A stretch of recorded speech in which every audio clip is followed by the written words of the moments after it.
चलिए करते हैं एक्सरसाइज 2.2 के प्रश्न दूसरे का। अच्छा पहला आप लोग कर लेना, हम कर रहे हैं इसका दूसरा प्रश्न, दूसरे का दूसरा, ठीक है। क्योंकि ये रिवीजन की क्लास चल रही है तो अब पूरे प्रश्न तो नहीं करवाएंगे आपको सॉल्व। ऑफलाइन क्लास में जो प्रश्न सॉल्व होते हैं सीधी उसी की वीडियो अपलोड कर देते हैं। तो इसमें देखिए आपको क्या दिया है, बहुपद ज्ञात कीजिए जिसके शून्यकों का योग और गुणनफल दिया है, ठीक है। तो हमने लिखा है कि शून्यकों का योगफल, इसमें दिया है करनी 2, ठीक, और शून्यकों का गुणनफल 1/3, ठीक। दो चीजें आपको यहाँ पे दी गई हैं। अब ये अल्फा बीटा क्या है, तो जो हमने शून्यक मान लिए हैं, ये है गुणनफल योगफल और ये उनका गुणनफल, ठीक है। ना भी मानो तो चल जाता है। हम देखेंगे, हमें पता है, क्या पता है, शून्यकों का गुणनफल का योग, इसका सूत्र क्या होता है। अच्छा अल्फा बीटा जरूरी नहीं है लिखना, तो ऐसे ही रहने दो इसको, अगर लिखना हो तो लिख लेना, नहीं लिखना हो तो मत लिखो। तो शून्यकों का योग का सूत्र क्या होता है, अल्फा प्लस बीटा बराबर ऋण बी बटे ए, ठीक है। तो मेन पॉइंट यही रहता है हमारा, ऋण बी बटे ए। अब देखिए इसमें योगफल क्या दिया है हमें, करनी 2, तो हम क्या करेंगे इसमें, करनी 2 और बराबर में क्या आएगा हमारा, ऋण बी बटे ए, ठीक है जी आएगा। अच्छा यहाँ पे चमक तो नहीं रहा है बूट, हाँ ठीक है दिख रहा है। तो ऋण बी बटे ए बराबर आ जाएगा करनी 2। लेकिन आप इधर देखिए, अगर इसकी बटी में देखें हम तो 1 है, और शून्यकों का गुणनफल इसके बटी में कितना है, 3 है। हमें चाहिए पड़ता है दोनों की बटी में एक जैसी संख्या, बराबर। तो अब यहाँ बटी में क्या चाहिए, 3। तो हम क्या करेंगे अगली लाइन में, ये आपके पास लिखा है करनी 2/1, इसमें करेंगे 3/3 का गुणा, तो जी हो जाएगा ऋण बी बटी ए, ठीक है।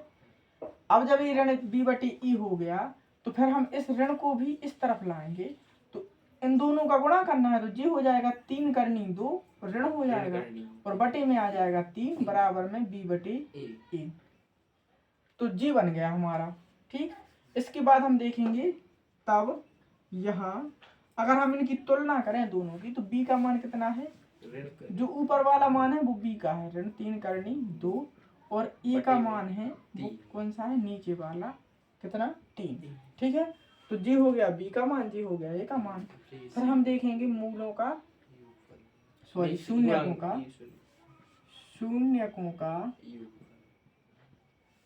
का योगफल तो हो गया है, अब हमें करना है गुणनफल, ठीक है। तो शून्यकों का गुणनफल देखिए, शून्यकों का गुणनफल हमें कितना दिया है, 1/3 तो दिया है, जबकि सूत्र होता है सी बटे ए, तो इसका मान रखेंगे हम 1/3 बराबर में सी बटे ए। तो अगर यहाँ से तुलना करेंगे, हम देखेंगे यहाँ सी बराबर कितना है, 1 है, और ए बराबर कितना है, 3 है। तो आप देखिए यहाँ भी 3 आ गया और यहाँ पर भी 3 आ गया, तो जी मान हम क्या करेंगे, लेंगे, और सी का मान जे है, ए का मान यहाँ पे है, और बी का मान हम पहले लिख चुके हैं।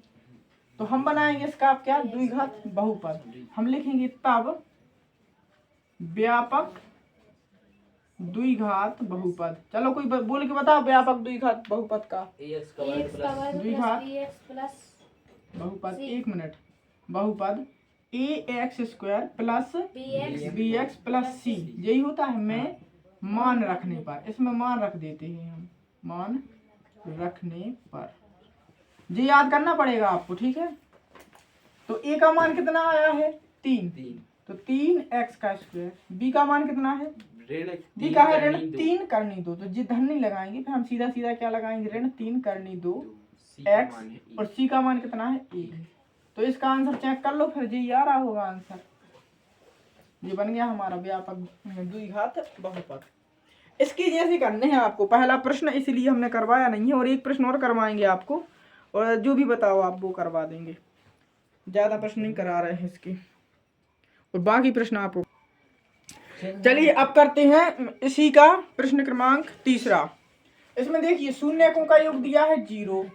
अब यहाँ से कोई नजरें मत हटाना बोर्ड से, हम जल्दी जल्दी करवा रहे हैं इसको।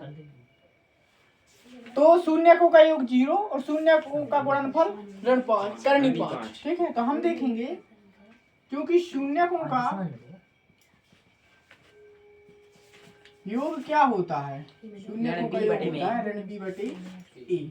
तो रख दीजिए इसका मान कितना है 0 बराबर में बी बटे ए। अब 0 की बटी में क्या होता है? एक तो सबके बटी में होता है। तो हम लिखेंगे यहाँ b का मान कितना लेंगे? जी ऋण इधर आ जाता है तो b बराबर तो 0 होगा, 0 के साथ ऋण तो लगता नहीं। a का मान कितना होगा? 1। तो जी आ गया हमारा। और शून्यकों का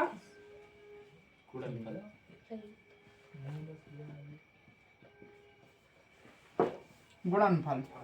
तो शून्यकों का गुणनफल देखेंगे हम क्या होता है हमारा करनी 5 और इसका सूत्र क्या होता है c बटी e। इधर लिखेंगे c बटी e और इस तरफ लिखेंगे करनी 5 बराबर में c बटी e। अब देखिए बटी में क्या मानते हैं 1, तो c का मान कितना हुआ 5, e का मान 1, e का मान यहाँ भी 1 यहाँ भी 1, तो हमारा आंसर क्या सही है। हम लिखेंगे यहाँ c बराबर में करनी 5 और a बराबर में 1। तो a इधर भी 1 है और यहाँ भी 1 है, मतलब हमारा आंसर कैसा सही है। तो हम लिखेंगे तब ax² plus bx plus c में क्या रखने पर? इनके मान रखने पर मान रख देंगे। a का मान कितना आया है 1, तो 1 तो लिखते नहीं है। b का मान कितना है 0, तो आ जाएगा 0 × x प्लस c का मान कितना है करनी 5। हम लिख देंगे करनी 5। अब देखना क्या होगा इसमें, इस तरफ लिख दे रहे हैं जो x² तो रहेगा हमारा, जी सब गायब हो जाएगा, 0 के साथ इनका मल्टीप्लाई होगा 0 हो जाएगा, सिर्फ क्या बचेगा करनी में 5। तो बस इतना आंसर आएगा हमारा। ठीक है, इसको देख लीजिए सभी लोग, स्क्रीनशॉट और नोट कर लीजिए जो भी करना हो। और इसी के जैसे जो भी प्रश्न है जिनकी बटी में कुछ नहीं है या फिर है तो एक जैसी संख्या है, तो सारे प्रश्न इसी के जैसे हल हो जाएंगे। और इसके बाद बताइएगा आप लोग कि किस चैप्टर का रिवीजन करना है, तो कमेंट में बताइएगा। वैसे ऑफलाइन क्लास में हम सोच रहे हैं कि कौन सा चैप्टर पढ़ना है इसके बाद 7 और 6 का क्या करना है फिर 6 में तो अच्छा चलो 6 को छोड़ देते हैं, 7 चैप्टर को शुरू करते हैं। इसके चौथा, 5वां और 6वां प्रश्न आप लोग कर लेना और जो ना बने तो कमेंट में बताइएगा, उसकी भी वीडियो बना के डाल देंगे।